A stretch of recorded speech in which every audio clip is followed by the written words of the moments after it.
Hi, Don. Hi, Martin. Hi, Giovanna. Hello, Linda. Hello, hello.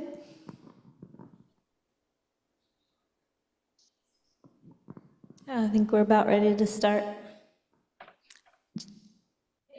Robbie's just coming in the door.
Any announcements before we begin? No, other than this is our last class of Samsara Nirvana, and then we'll take a break on Memorial Day Monday, which is next Monday, and then we'll start How to Develop Bodhicitta with Don Brown that'll start June 3rd and run for 7 weeks. So please join us. Okay, yeah. Hard to believe that we're in the last class here. I always start these things and say, 5, 6 weeks. How are we going to cover all? How are we going to fill that up? And the end is here before we know it. So we'll begin with our prayers, page 34 in the Gold Prayer Book. Refuge in generating bodhicitta 3 times, and then the 4 immeasurables. And we'll do these all in English. I go for refuge until I'm enlightened to the Buddha, the Dharma, and the Supreme Assembly. By my practice of giving and other perfections, may I become a Buddha to benefit all sentient beings. I go for refuge until I'm enlightened to the Buddha, the Dharma, and the Supreme Assembly. By my practice of giving and other perfections, may I become a Buddha to benefit all sentient beings. I go for refuge until I'm enlightened to the Buddha, the Dharma, and the Supreme Assembly. By my practice of giving and other perfections, may I become a Buddha to benefit all sentient beings. May all sentient beings have happiness and the causes of happiness.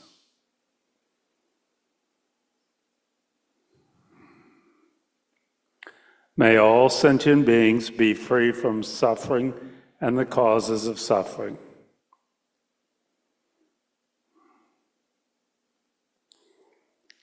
May all sentient beings be inseparable from the happiness that is free from suffering.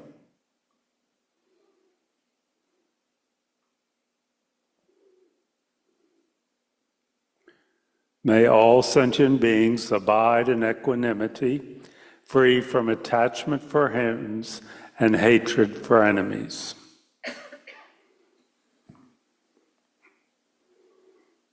And now we can begin our first meditation session.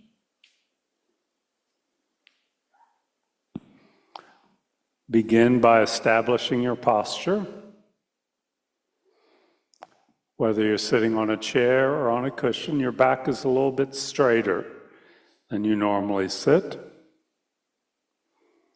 I think the rest of the posture you're familiar with now, so I'm not going to go through that, but start at the top of your head and work down and identify any sources of discomfort or tension and address them now so they don't become a recurrent distraction during the meditation.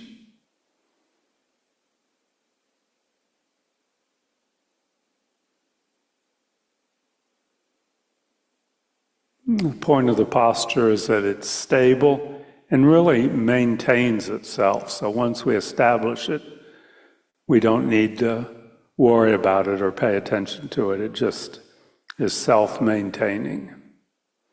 So there's a kind of sense of being really centered and weighted. Okay. Very stable posture.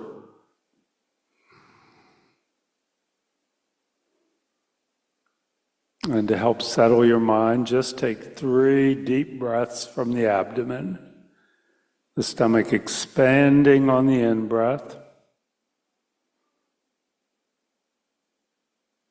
and contracting towards the spine on the out-breath. And that just slows down our pulse a little bit and slows down our breathing. So we don't want to do it for too long. So just 3 slow breaths of that sort is good.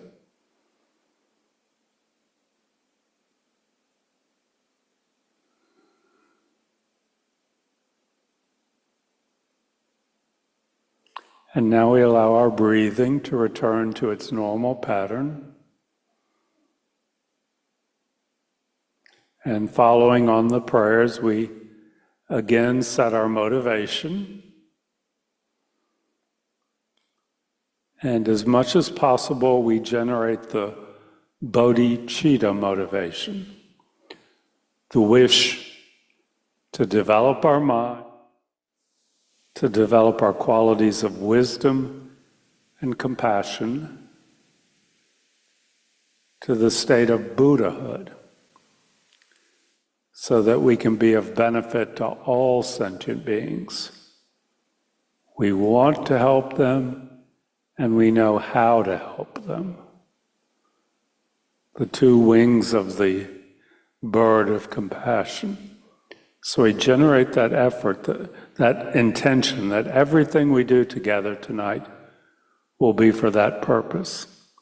And it's probably not the natural way we think, but even just intellectually thinking that way or forcing it out makes a positive imprint on our mind stream and gives more force to the meditation that follows.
And having set our motivation, we begin our meditation.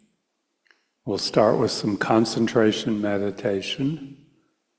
The mind on the physical tactile sensation of the breath moving in and out through the nostrils. Mind on object.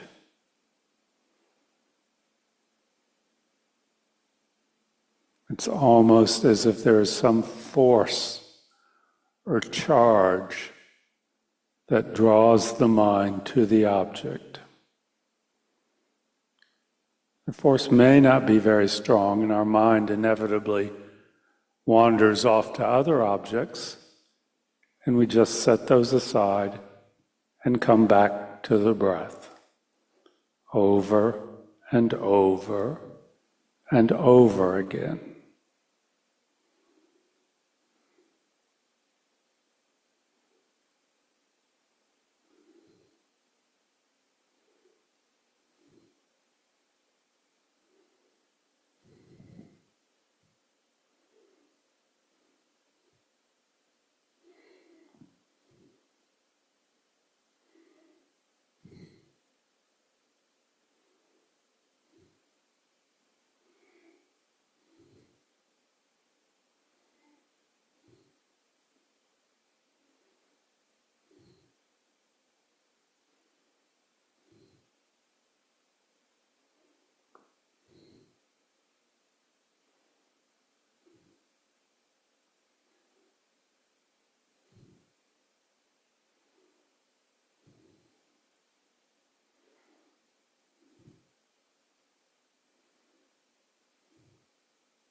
And now, maintaining this concentrated, focused mind, we'll do a little bit of review meditation.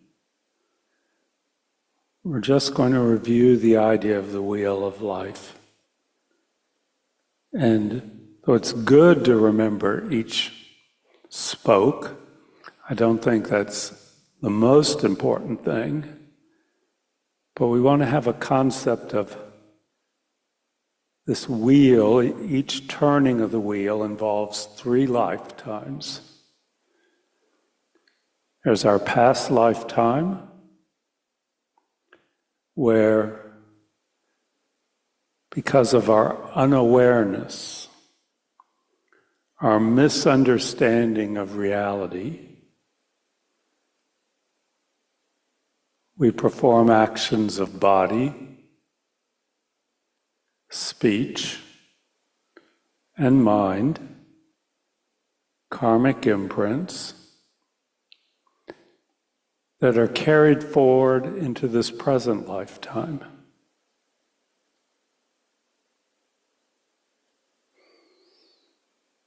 And those karmic imprints determine the quality of this lifetime.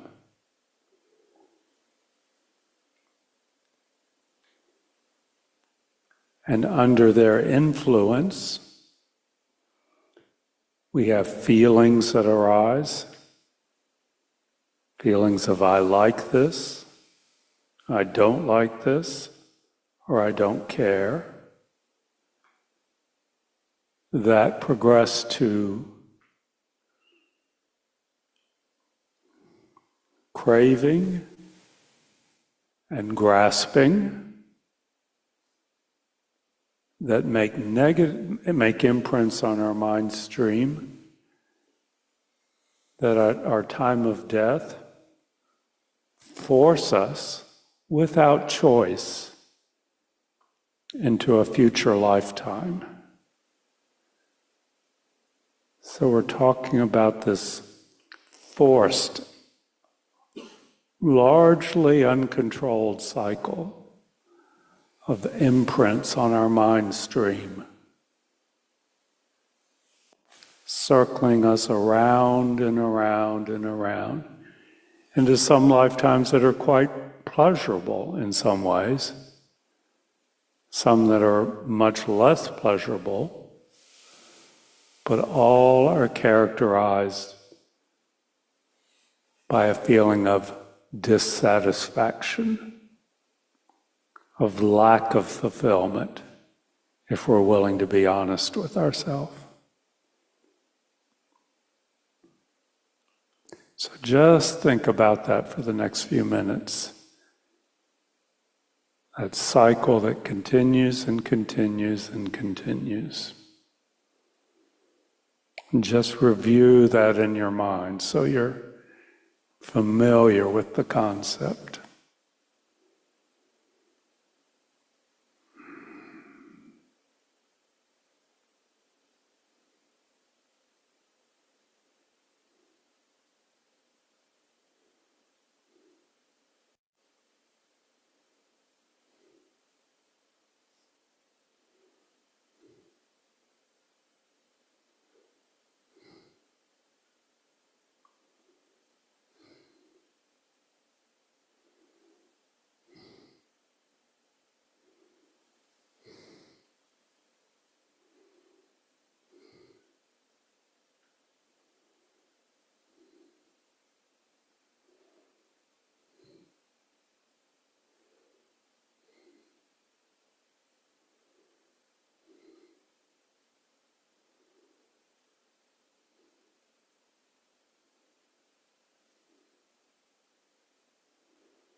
And we can end our meditation, as always, with a dedication. We acknowledge that we've put some positive imprints on our mind stream, and may those imprints not be lost, but may they ripen in the future in a way that benefits all sentient beings.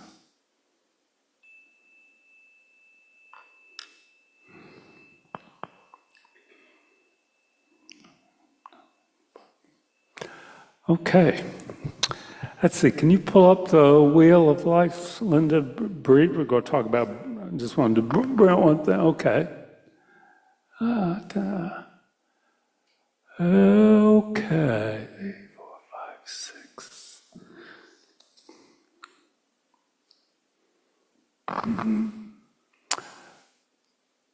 Okay, let's see, is my, oops, I'm pointing it the wrong way. It doesn't do much good. I was trying to palm my hand.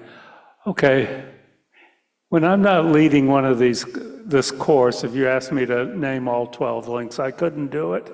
I have to review them for this course. So like I say, I think it's more important to have a concept of what we're talking about here rather than committing all the links to memory, though that's great if you could do it. But I wanted to concentrate on links 6 to 7. Let's see, 1, 2, 3, 4, 5, 6, yeah. There's a very distinguished scholar of Tibetan Buddhism. His name is George Dreyfus, and he's probably at least 80 years old now. He was the first Westerner to complete the full Geshe program in the monasteries, Tibetan monasteries that have reestablished themselves in southern India. He was a monk under the name of Sanghi Sandup, and he was distinguished professor of Buddhist studies at Williams College for many years. And he said, and so he's a good authority, he says for the vast majority of us, spiritual training occurs at the link between number 7 and number 8, okay? Number 7 being feeling. Anything we come into contact with, an object, a person, an idea, a memory, an emotion, a feeling automatically arises. We have no control over that. I like it, I don't like it, I don't care. Very basic feeling. And if the natural progression is for that to go into craving. If it's a pleasurable feeling, we want more of it. We want it to last. We don't want to lose it. We cling to it. If it's a negative feeling, we want to push it away. We want it to end. We don't ever want to encounter it again. And if it's a neutral feeling, which are quite rare, again, we just don't care. But this, he said, starting to weaken this link, to weaken this connection is where spiritual training occurs. And I think that's great because it is so simple. You don't have to accept past lives or future lives. You don't need any of this imagery we have up here. You don't need any prayers in Tibetan. But that is where it happens. Starting to weaken this progression of these feelings, which we can't control until we're really far down the path, their progression into this sort of craving. If we just work on that, we're training our mind. That can be spiritual progress. And it doesn't require anything else. I just love that because it's so simple, but it's so profound in a way. So that's really where, for most of us, we can spend a lot of our time working. We sit in meditation and we look at the disadvantages of craving, how it causes problems for us, how it upsets our mind, how it prevents us from seeing things as they are, how it prevents us from feeling compassionate towards others and loving others. So We can't just cut it right away, but we can, over time, start to weaken it.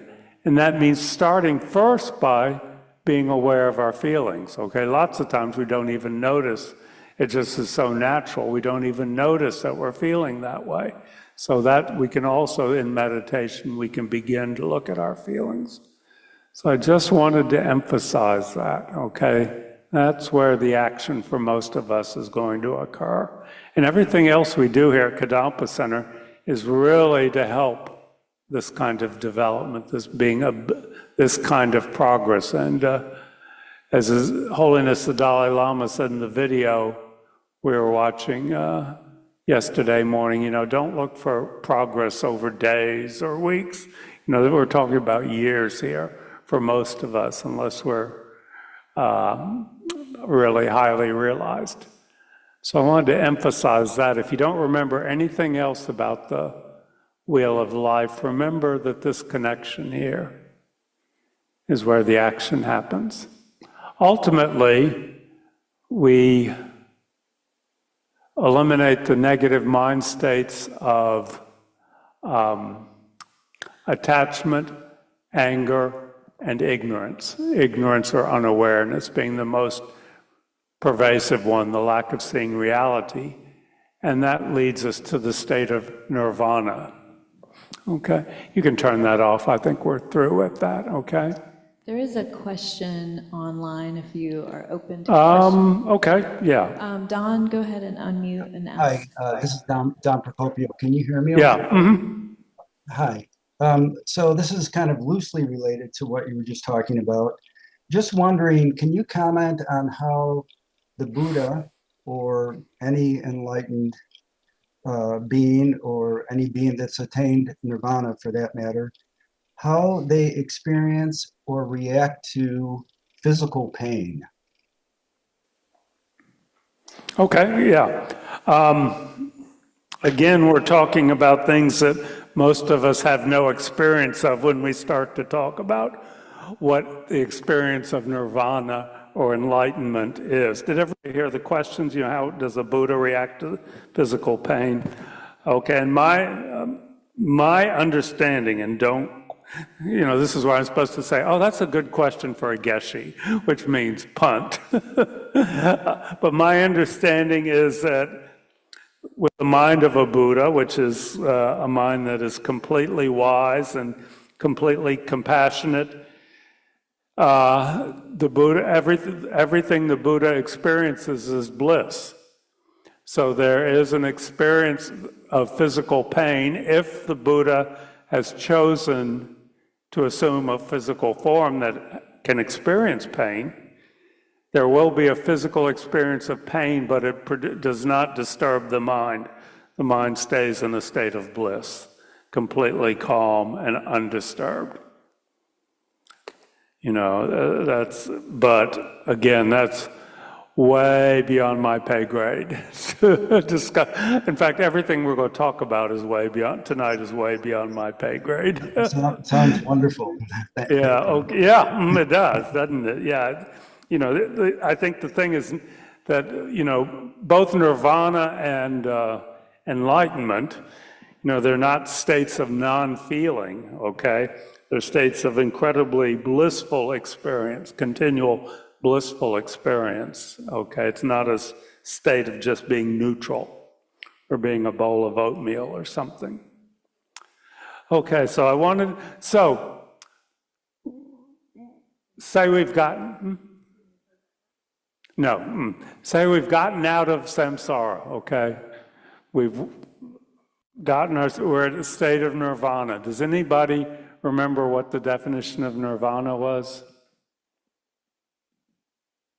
What does the word actually mean? Yeah, the word actually means extinction, okay? That's the definition of the word, and in the Buddha sense, it specifically means the extinction of karmically induced suffering, I guess we could say. It's said to be like a fire. This is the extinction of the flames of suffering. And the flames are extinguished not because we douse them with water or smother them, but because they run out of fuel, okay? There's no wood or coals left to burn, which is the negative karma, okay?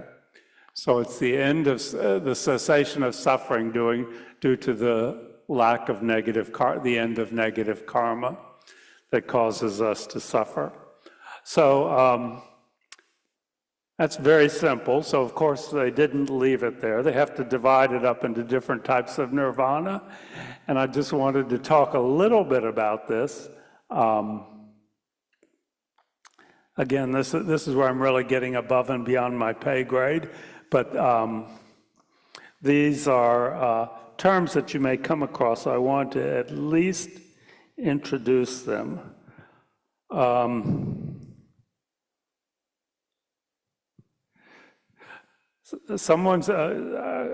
I was doing my research for tonight's class, I came across one teacher said nirvana is a state of where nothing's bugging you, okay?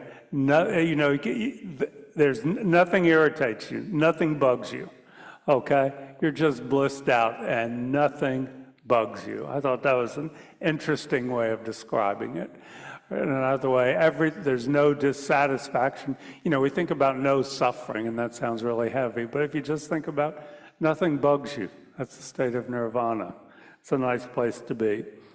So nirvana, there are two major types of nirvana.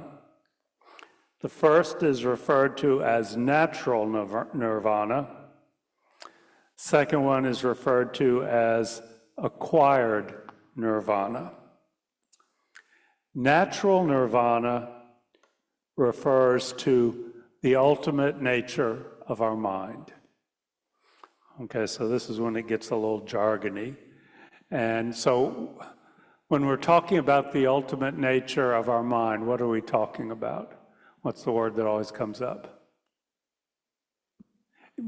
Yeah. The emptiness of our mind, okay? This came up yesterday morning, and it's coming up again tonight, and it comes up all the time. And the ultimate nature of the mind is said to be its emptiness, which means its lack of any fixed existence, any fixed qualities, of any unchanging fixed characteristics. It's as if our mind is in the nature of, sometimes it's said to be clear light, okay? Sometimes said to be empty space. Now, that's not the mind that most of us live our lives according to now. We have a mind that has a lot of those three poisons in it, a lot of attachment, a lot of anger, and especially a lot of ignorance or unawareness of reality. But those are not the true nature of the mind. Those are temporary phenomena within this empty space, okay? So if we remove those from the mind stream, the mind exists in its ultimate nature, its emptiness, okay? So that is, in a way, nirvana, okay? And the interesting thing about that is we don't have to add anything. All we have to do is remove the contaminants, and nirvana exists naturally in the nature of our mind. Nirvana is not separate from the ultimate nature of the mind we have right now, okay? That mind is contaminated, it's polluted, but it has the basis for nirvana there already. So I think that's an interesting point. We don't have to add. Now, enlightenment is different, okay? Enlightenment, we do have to develop qualities of compassion that are not there, okay? But the wisdom teachings are really about removing things that we think are part of our mind that are not part of its ultimate nature. So, natural nirvana is the ultimate nature, the fundamental nature of the mind we already have right now. So our job is to remove those three poisons: the attachment, the anger, and the ignorance. And that's what all the teachings in the teachings of the lesser scope and the teachings of the middle scope are about ultimately seeing reality, seeing things as they are, developing awareness. And that way we can experience the emptiness of the mind, okay? So that's what we talk when they talk about natural nirvana. Then we get into a more complicated type of nirvana, well, which is acquired nirvana, okay, which means we have actually removed those negative imprints from our mind stream. Acquired nirvana, and this is divided into two subcategories. The first is nirvana with remainder, and the second is nirvana without remainder. You may hear those terms if you go to a lot of Buddhist teachings. And this is where it gets really complicated. And these two terms, nirvana with remainder, nirvana without remainder, there are many, many different definitions of them, of what those mean. And this is where you get one place that you get into a whole area of Buddhist teachings that's called tenets, which refers to the different schools of Buddhism. You may have heard that. There's Chittamatra and Sotantrika and several others. Okay, and these are various schools or various philosophical traditions, various ways to look at the teachings of the Buddha, and most of them are not actually practiced in this day and age. You don't come across practicing Chittamatrans, for example. But each school or each tenet has a different way of explaining what nirvana with remainder and nirvana without remainder actually refers to. Tibetan Buddhism is based on the what's considered the highest school, the school that is the most refined and the most accurate, which is called Prasangika Madhyamika. Those are terms you may hear, okay? But don't worry about them if you haven't heard them, but I just wanted to introduce these two terms, Prasangika Madhyamika. And in some of the lower schools, nirvana with remainder refers to the mind has achieved the state of nirvana, but you still have a body, a physical form that is the product of negative karma. So that's what nirvana with remainder in the lower schools refers to. And nirvana without remainder refers to dying, and the mind of nirvana continues, and the body of those negative imprints separates, and that's nirvana without remainder. In the Madhyamika Prasangika school, nirvana with remainder refers to the subtle misperception of a sense of duality, of subject and object, that still has not been removed from the mind stream. Even though all the other negative karmic imprints have, there's still this sense of duality is there. And it's said that getting rid of that sense of duality is what leads to nirvana without remainder. So it's referring to the most subtle obscurations that are still there when one has this experience of entering nirvana. So that's just two further divisions of nirvana. And then we have the state of enlightenment. A Buddha who is enlightened is also as a mind that's in a state of nirvana, and that's referred to the nirvana of non-abiding. And I'm not going to talk about that because that's very complicated. Yeah, we had a hand up? Okay, let's wait for, yeah, okay.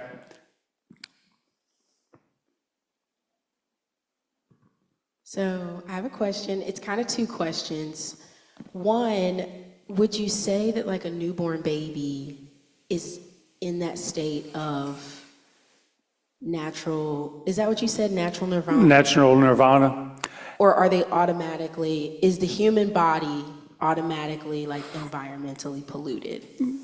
Which kind of makes me wonder about the with remainder, without remainder. Yeah. I mean, everybody has natural nirvana. That's the nature of everyone's mind, okay? Newborn baby or adult or aging person, okay? But even a newborn baby that is carrying karmic imprints on their mind stream from previous lifetimes, if we accept that, okay? Does that answer your question? Yeah, okay. It's not like we're born with a completely clean mind stream. Yeah, we're carrying those karmic imprints, yeah, from previous lifetimes. Yeah. Okay, so I was just going to say, the Buddha, the nirvana that a Buddha's mind is in is called the nirvana of non-abiding. And I'm not going to say anything about that, but a Buddha is both enlightened and in a state of nirvana. Okay, the difference is the nirvana is the perfection, or not the perfection, but is the fulfillment of the wisdom side. And then the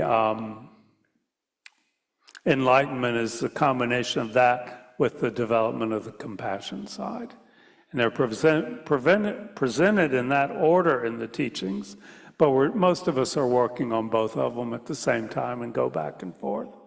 It's not like we completely perfect our knowledge of wisdom and don't do anything with compassion until that point. Then we move on to, we're working on both of them at the same time.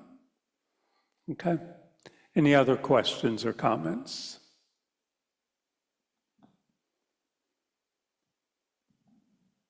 Do people understand what I'm talking about when I talked about the ultimate nature of the mind or the fundamental nature of the mind?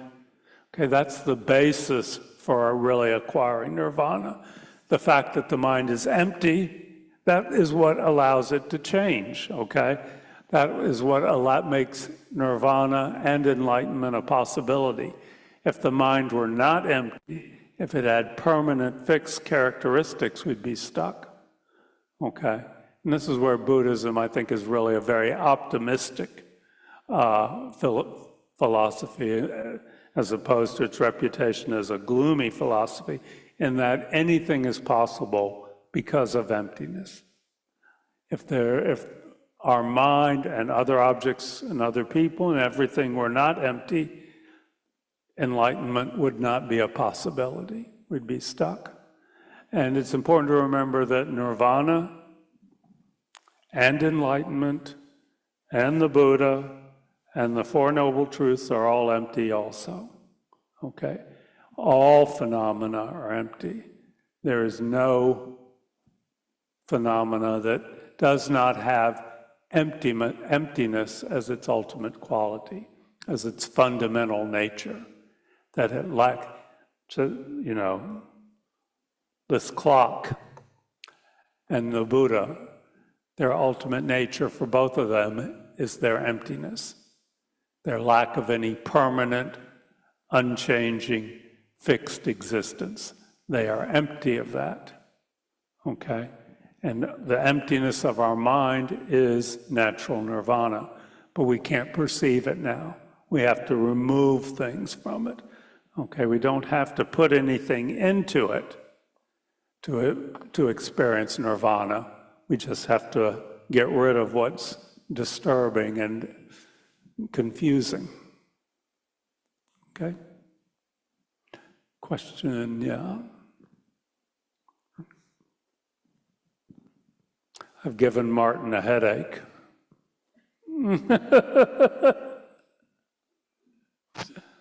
So, no, I was just thinking. So we can experience nirvana without being enlightened. We can, question is, can we experience nirvana without being enlightened? Yes, yeah. Okay. And this is where, some people, it's, again, different schools have different ideas, okay? And it's not that some are correct and some are incorrect, it's that some are more correct than others or more detailed, okay? In the Prasangika Madhyamika school, it says that complete enlightenment, every being will ultimately become completely enlightened, okay? That's where everyone is headed, okay, at different rates. Some people will go there through the Arhat path first, achieving nirvana first, and then working on compassion. Some people will go through the bodhicitta path, working on compassion, and then developing the wisdom wing. Some people will go by working on both simultaneously, but everybody eventually reaches the state of enlightenment. Okay. So, yeah, does that answer your question? Is that what you're asking? Yeah.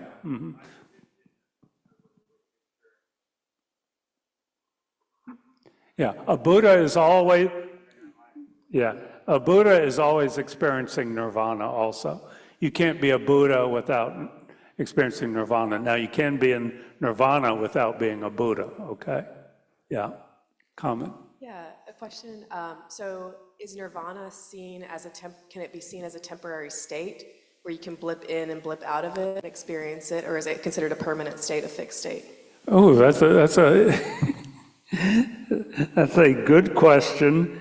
And again, it's said that when you're made great, and again, don't quote me on this. I'm just because have not studied this in great detail, but it's said that when you're working on the wisdom wing, seeing reality, it says when you're in deep meditation, you have a direct experience of emptiness, okay? You see the emptiness of all phenomena, including yourself. But it said that's when you come out of that meditation state, some of those old obscurations recur, okay? So you're really not at the stage of complete nirvana yet, okay? Ultimately, you will get to where seeing the emptiness is permanent, or is continuous. Okay, so you get little glimpses of it initially, but you're kind of going back and forth. And then ultimately you get to a state where you've eliminated all the obscurations, and that's a permanent state in that it's not changing. You can't fall out of nirvana once you get there. One more question. Yeah. So when people do like altered states of consciousness, either with drugs or through like shamanic journeys, things like that, is that in Buddhism considered also being able to access nirvana, or is that seen as something lesser than doing it simply with your mind or through meditation only? I don't think they'd say it's accessing nirvana. It may be accessing more subtle levels of consciousness, like it said we do in dreams, okay? Like it said we do at the time of sexual orgasm. We're accessing deeper levels of consciousness. But it may just be delusion. We may just be experiencing delusions. It may be taking us in the other direction. The question is whether it's giving us a greater understanding of reality or not, okay? But it's not a direct experience of nirvana, yeah. I don't think anyone in the Buddhist tradition would say that. Okay. Any other questions or comments? Okay, let's do another meditation.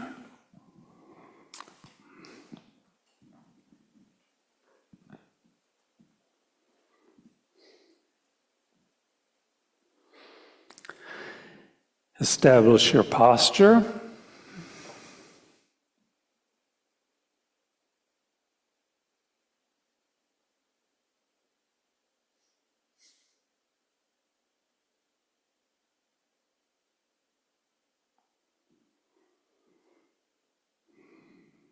3 deep breaths from the abdomen.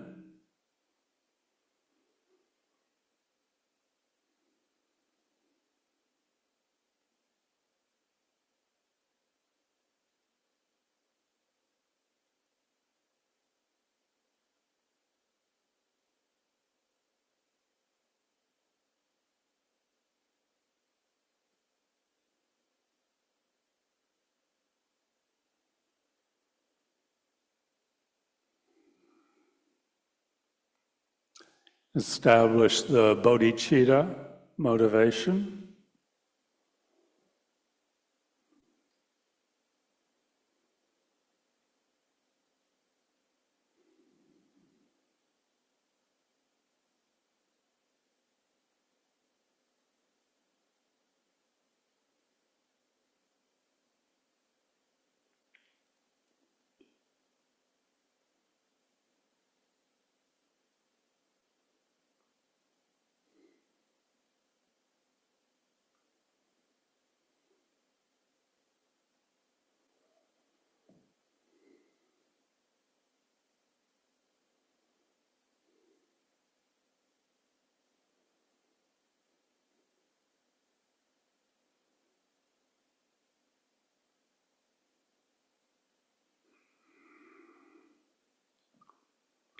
Concentration meditation with the mind on the breath.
And now let's just take a moment and each of us look at our mind. What is its fundamental nature? Certainly there are a lot of thoughts and emotions and feelings that continuously come up.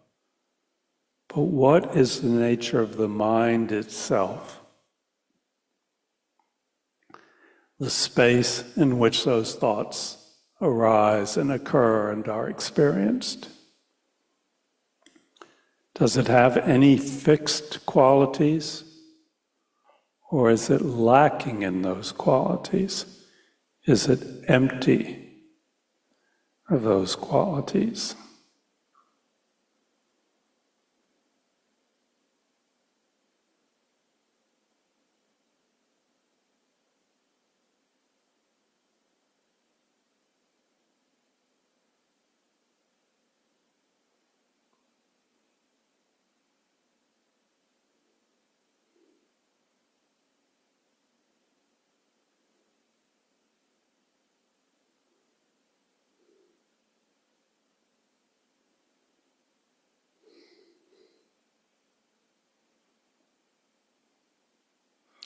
And the Buddha said that our emotions, our ideas, what we think is who we are, maybe a depressed person, or we think we're an angry person, or a jealous person, or whatever, that those are just like clouds passing through a perfectly empty sky.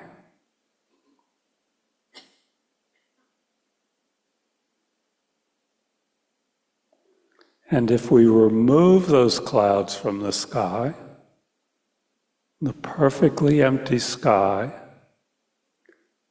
the empty mind, that is nirvana, the extinction of suffering.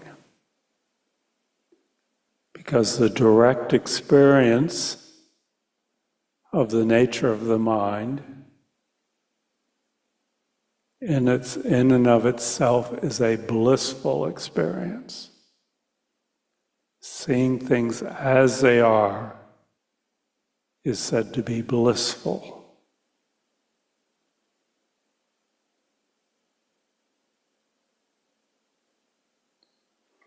And we can do a brief dedication, acknowledge the positive energy that we've created over the past 5 weeks, and may that make a positive imprint on our mind stream that ripens in the future. So I wanted to just take a minute and kind of put things in perspective so we always get the bigger picture. We talk about this structure called the Lam Rem, which is the organized structure of the teachings of the Buddha, divided up into the teachings of the lesser scope, the teachings of the middle scope, and the teachings of the greater scope. And the teachings in the first 2 scopes, the lesser and the middle, are the wisdom teachings, seeing reality as it is. And this is based on the teachings of how precious this human life is, how certain death is, how impermanent all objects, all phenomena are, the study of karma, rebirth, suffering in the lower realms, and then the wish to get out of samsara. So we've finished those teachings, the wisdom teachings. And then the greater scope is the teachings on bodhicitta, which is the compassion teachings. And that's what will be starting in the next module with the teachings on bodhicitta. And then I know there's tantra in there, which is the last one. And what else? Transforming problems and emptiness. Yeah, okay. So we'll finish up with that. So that's kind of where you are if you've been doing the whole sequence of discovering Buddhism. And if you haven't done them all, you'll be able to pick them up later. So thank you, Linda. Thank you, Chris. Thank you, everyone, for attending. Have a happy Memorial Day weekend, and then bring all your wisdom to the teachings on compassion when they start. That's fantastic. Yeah. And as always, I did want to mention that Kadampa Center is a volunteer-based organization. All of us are volunteers. And so we rely on the kindness and generosity of our students and practitioners. So if you have the desire within your heart to donate anything towards classes or to sign up for our annual appeal, which is happening now, you can learn more about that online. You can donate with cash in the little box outside the door here. Or online, there's a button at the top right corner that says Donate Now. And of course, that's one of the 6 perfections of practicing generosity. So, Yeah. Martin, do you have a quick question? It's more of a comment, but very powerful class tonight. Thank you. Oh, okay. And the second thing is I've actually gone back and started doing the classes as I'm doing the current ones. I'm also doing like the first, and I'm now in the second one. And all I can say is they really juxtapose really well. So you should go back to the first and second modules and then listen to this one as well. And they gel together very well. Yeah, that's the joy of the Lam Rim. Everything builds on the other parts, and it's all once you get the big picture, you can fit things in, and it starts to make more sense. So thank you.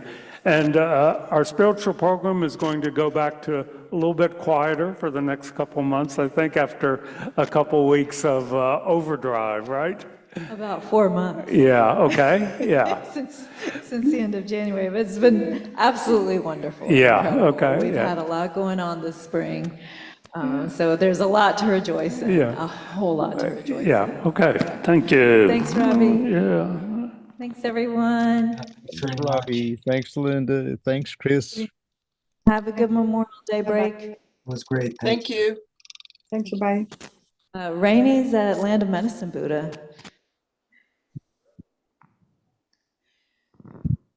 See you soon.